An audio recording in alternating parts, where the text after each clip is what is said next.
भारत में बौद्धिकता का स्तर क्या रहा है, मैं उसकी एक घटना बताता हूं।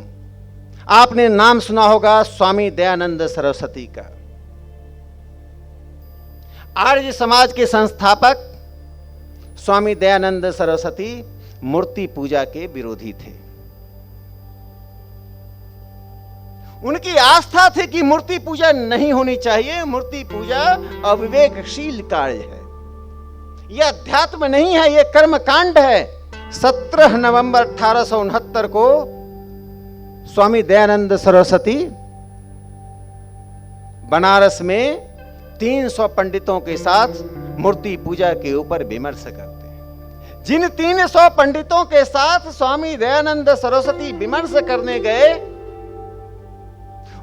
वह बनारस वह नगरी है जहां मूर्ति पूजा क्या, हर चौराहे पर घंटे बजते हैं, हर चौराहे पर मंदिर है। मूर्ति पूजा के बिना बनारस काशी की कल्पना नहीं कर सकते हैं। उस जगह पर स्वामी दयानंद सरस्वती 50,000 की भीड़ के सामने मूर्ति पूजा का विरोध करते हैं।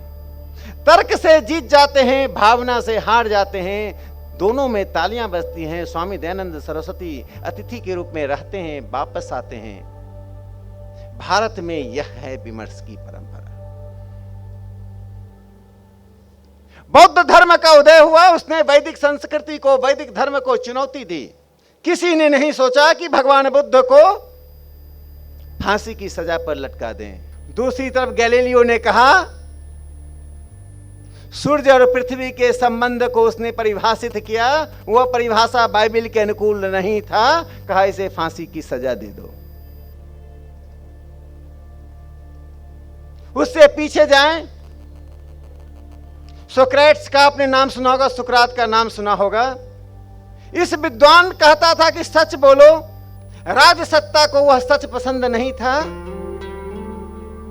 उस पर राजद्रोह का मुकदमा चला। दुनिया के राजद्रोह के मुकदमे में सबसे अधिक न्यायाधीश उस मुकदमे में थे, लगभग 700 न्यायाधीश थे। उसे 3 विकल्प दिए गए। पहला विकल्प दिया गया कि तुम सच बोलना छोड़ दो। उसने कहा यह स्वीकार्य नहीं है, उससे मैं मरना पसंद करूं। दूसरा विकल्प दिया गया कि तुम एथेंस छोड़कर चले जाओ। कहा मैं मातृभूमि नहीं छोड़ सकता हूं।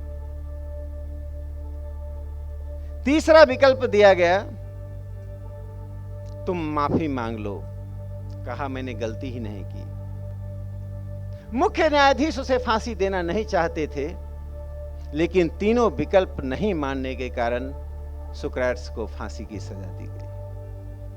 पश्चिम में सच बोलने की सजा फांसी थी, भारत में सच बोलने का परिणाम वह राष्ट्र नायक बनकर उभरता है।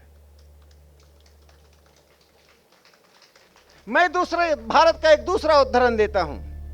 बंगाल में ईश्वर चंद्र विद्यासागर ने विधवा विवाह के समर्थन में अभियान चलाया। सिर्फ 937 लोगों ने दस्तखत किए। उनका विरोध हुआ कि यह धर्म का नाश कर रहा है। उनके खिलाफ एक राधाकांत देव खड़े हो गए। उन्होंने भी सरकार को मेमोरेंडम दिया कि विधवा विवाह नहीं होना चाहिए, यह धर्म के प्रतिकूल है। 36,787 लोगों ने दस्तखत किए। दोनों ही बंगाल में भाषण दे रहे थे, लोग दोनों का भाषण सुन रहे थे। किसी ने एक दूसरे पे पत्थर नहीं चलाई। अंत में हिंदू समाज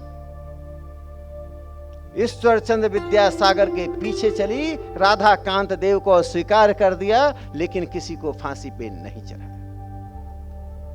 मित्रों, भारत में बौद्धिकता की यह परंपरा है।